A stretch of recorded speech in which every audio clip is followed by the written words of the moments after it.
Assalamualaikum warahmatullahi wabarakatuh. Selamat pagi semuanya. Senang sekali saya bisa bikin video ini untuk kalian, mahasiswa saya di semester 4A, B, dan C, jurusan Pendidikan IPS, UIN Syarif Hidayatullah Jakarta.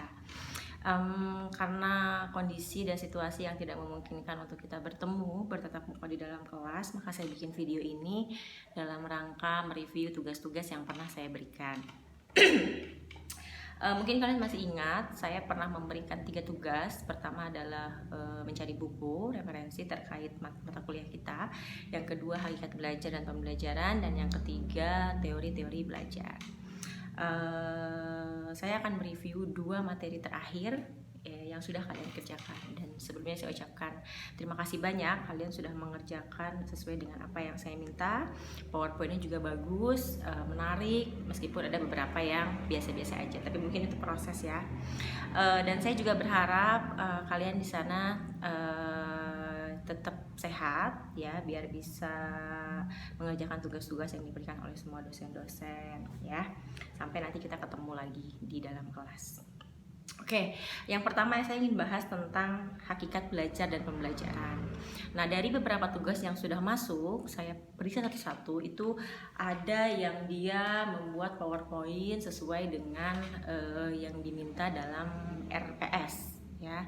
Nah, jadi ini juga saya akan bahas hanya poin-poin yang saya tulis dalam RPS. Pertama adalah pengertian belajar dan pembelajaran, terus yang kedua adalah terkait dengan ruang lingkup belajar dan pembelajaran, dan yang ketiga adalah unsur dinamis belajar dan pembelajaran. Nah, ada beberapa mahasiswa yang fokus ke situ, itu berarti dia membaca RPS, tapi ada juga beberapa yang melebar kemana-mana. Tapi tidak apa-apa, cuma mungkin nanti untuk kedepannya biar kita fokus ke dalam satu ruang lingkup, misalnya materi yang akan kita bahas, jadi sesuaikan dengan RPS. Oke. Kembali ke materi pertama tentang hakikat belajar dan pembelajaran. Dari tugas-tugas yang kalian kerjakan itu sudah banyak pengertian belajar dan pembelajaran dari berbagai macam ahli. Kalau misalnya di sini saya ingin simpulkan bahwa belajar dan pembelajaran itu satu kesatuan yang utuh ya, karena berasal dari kata belajar dan pembelajaran. Belajar itu artinya perubahan tingkah laku ya. Mungkin kalian juga bisa lihat di beberapa sumber. Jadi ada perubahan tingkah laku dari proses belajar. Misalnya dari yang tidak tahu menjadi tahu, tidak bisa menjadi bisa. Itu artinya namanya belajar.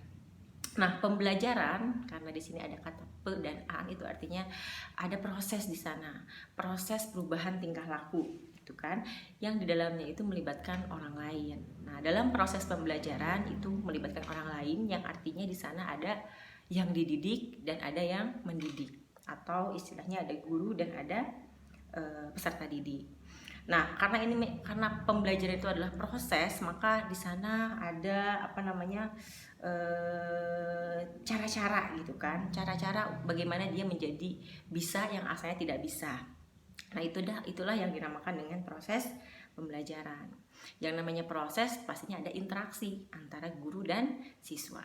Gitu ya. Jadi kalau bisa belajar perubahan tingkah laku, proses pembelajaran. Kalau pembelajaran adalah proses bagaimana perubahan tingkah laku itu terjadi. Ya, makanya dalam pembelajaran itu ada metode ya, ada model-model. Misalnya metode itu kan cara bagaimana mengajar, bagaimana dia bisa berubah tingkah lakunya. Nah, itu ya. Terus yang kedua, ruang lingkup belajar dan pembelajaran. Di sini ada 8. Ingat ya, ruang lingkup pembelajaran. Dalam pembelajaran itu apa saja sih ruang lingkupnya? Pertama, pastinya ada materi yang disampaikan.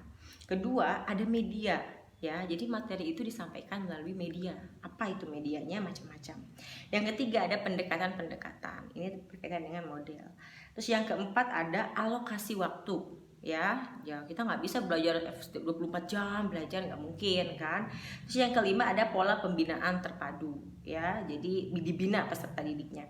Terus yang keenam ada metode, yang ketujuh kompetensi dasar siswa ya, jadi dan yang terakhir adalah evaluasi ya, jadi ada penilaian dalam proses pembelajaran itu ya. Tadi beberapa PowerPoint ada yang mencakup 8 poin ini, bagus.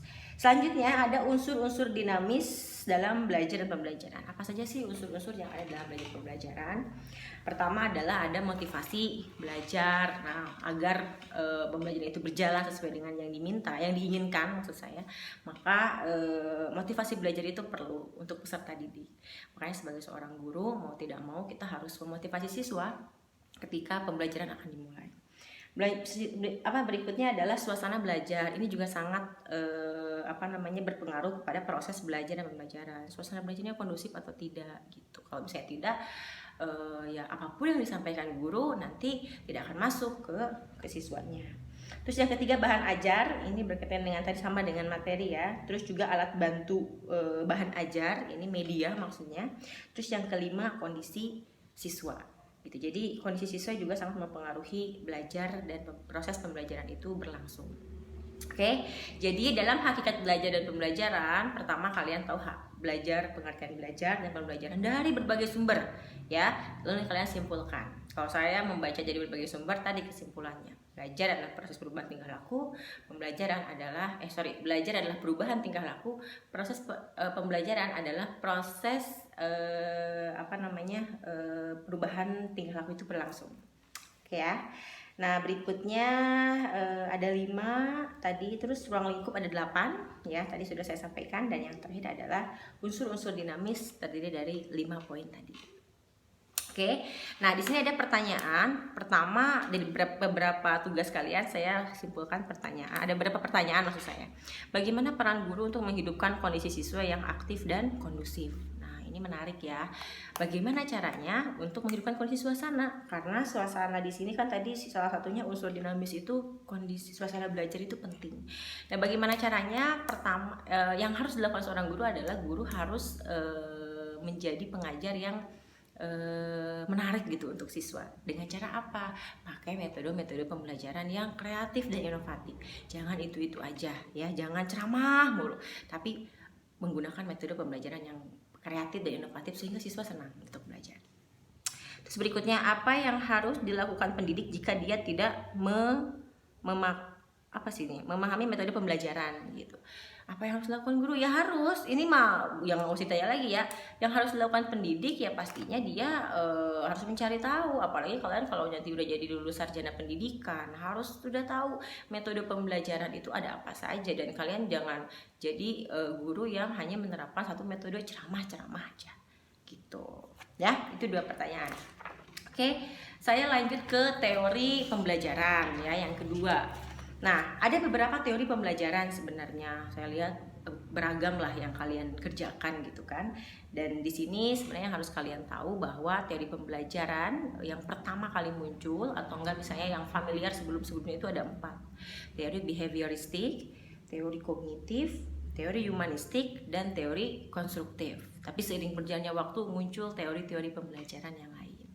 Nah, apa sih yang dimaksud dengan teori? Nah, teori itu, nih menurut Wikipedia ya, serangkaian bagian atau variabel, definisi dan dalil yang saling berhubungan untuk menghadirkan sebuah pandangan sistematis mengenai fenomena. Jadi kita harus tahu teorinya biar kita bisa melakukan judgment gitu. Maksudnya kayak, oh ini tuh dia pakai teori apa gitu ya. Melihat fenomena pembelajaran seperti apa, oh ini tuh pakai teorinya si A gitu. Teori itu artinya ada bentuk-bentuk pernyataan yang dikemukakan. Nah, makanya dalam teori itu pasti ada inti dari teori itu. Maksudnya poinnya apa gitu kan. Dan fungsi dari teori itu yang pertama adalah untuk bisa menjelaskan, mendeskripsikan, memprediksi, dan bisa mengendalikan. Jadi kalau kita udah paham teori apapun, kita pasti akan mampu menjelaskan. Yang kedua, kita pasti akan mampu mendeskripsikan, dan kita bisa mampu memprediksi, dan yang terakhir kita mampu mengendalikan. Nah, kita sebagai seorang pendidik harus paham teori-teori belajar karena kita sebagai pengajar gitu. Nah, tadi kembali ke teori belajar, pertama adalah teori behavioristik. Ini tokohnya itu adalah ada Thorndike, Ivan Pavlov, terus juga Skinner ya. Dia mengatakan, atau misalnya yang identik dengan behavioristik ini adalah belajar itu merupakan stimulus respon gitu ya. Jadi bahwa proses pembelajaran itu berlangsung kalau misalnya ada stimulus dan respon. Nah, itu menurut behavioristik ya. Jadi di sini dia melakukan percobaan Ivan Pavlov itu pada anjing. Ketika dia dilakukan anjing itu dikasih makanan, bagaimana dia merespon. Nah, itu proses pembelajaran menurut behavioristik. Yang kedua, teori kognitif ya. Nah, menurut teori kognitif ini berkaitan, kognitif itu kan artinya pemahaman atau pengertian. Jadi belajar merupakan suatu proses perubahan persepsi dan pemahaman yang dapat diukur dan diamati. Jadi proses pembelajaran itu berlangsung ketika peserta didik itu paham dan tahu gitu mengenai materi yang akan disampaikan, sampai paham, mengerti ya. Tokoh dari kognitif itu ada Jean Piaget ya, dibacanya Piaget, ada Robert Gagne, Jerome Bruner, dan David Ausubel kan. Terus yang ketiga adalah teori pembelajaran humanistik. Nah, ini yang berkaitan dengan humanis, artinya itu kan berarti memanusiakan manusia. Di sini dikatakan belajar dikatakan berhasil jika para peserta didik bisa memahami dirinya sendiri dan memahami lingkungannya.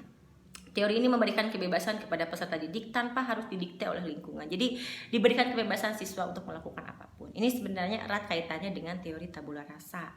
Kalau kalian sudah belajar psikologi, coba kalian cek teori tabula rasa itu ada apa saja ya. Karena di sana dikatakan dulu bahwa manusia itu seperti kertas putih ya. Jadi ada yang kemampuannya itu bawaan dari lahir, ada yang kita bisa create sendiri. Nah, ini sebenarnya humanistik itu manusia diberikan kebebasan untuk melakukan apapun. Dalam hal pendidikan pun sama. Tokohnya humanistik itu ada Abraham Maslow. Ini terkait dengan teori kebutuhan menurut Maslow. Kalian juga bisa cek 7 kebutuhan Maslow apa. Terus ada Kolb, ya, dia mengatakan tentang tahap belajar. Jadi itu 2 tokoh humanistik. Humanistik. Yang berikutnya adalah teori belajar konstruktivisme, ya, konstruktif artinya kan konstruktif itu artinya membangun gitu kan. Jadi proses belajar itu kata dia tidak hanya stimulus respon saja, tapi juga bagaimana siswa itu bisa membangun pengetahuannya sendiri. Ya. Jadi tapi bukan berarti siswa dikasih tugas sendiri gitu, enggak, tapi guru menerangkan lalu siswa itu dia nanti akan membangun pengetahuan, gitu, jadi nanti akan lebih melebar lagi. Ya, ini cocok digunakan dalam pembelajaran perguruan tinggi misalnya seperti dengan kalian ya kan. Jadi saya nggak banyak memberikan materi banyak, kalian cukup tadi misalnya saya respon, coba cek teori tabula rasa, nanti bisa lihat begini ya. Terus percobaan Ivan Pavlov, coba kalian baca misalnya tentang behavioristik, bagaimana stimulus respon itu berjalan. Ya, tokohnya konstruktif itu ada John Dewey, Piaget juga ikut di sini, dan Vygotsky ya, dan Brunner. Oke. Nah, jadi itu 4 teori belajar yang paling dari zaman dulu terkenal gitu. Seiring berjalannya waktu mulai muncul teori-teori belajar yang lain, ada teori pembelajaran sosial, Bandura ya kan. Lalu juga ada teori sibernetik, sistem informasi dan lain sebagainya. Nah, dari teori-teori itu ada juga yang nanya nih, apakah peran teori dalam sebuah disiplin ilmu? Tadi udah dibahas ya, 4 fungsi teori: menjelaskan, mendeskripsikan, terus apa tadi? Memprediksi dan mengendalikan. Itu fungsi teori dalam semua ilmu apapun ya. Terus juga ada juga yang bertanya, bagaimana pembelajaran dapat berjalan efektif menggunakan media? Ini sampai ya yang tadi ya nih. Apakah teori-teori belajar dan pembelajaran saling berkaitan antara satu teori dengan teori lainnya? Ya, saling berkaitan. Justru ketika muncul teori behavioristik lalu muncul kognitif, humanistik, konstruktif, itu merupakan sanggahan dari teori-teori sebelumnya. Bayangkan, dari kognitif, apalagi konstruktif, juga teori belajar sosial, lalu sibernetik misalnya, teori-teori yang lain itu sangat membantah teori belajar behavioristik yang mengatakan belajar itu hanya stimulus respon. Menurut sibernetik nggak hanya stimulus respon, tapi juga belajar itu adalah sistem pengolahan informasi.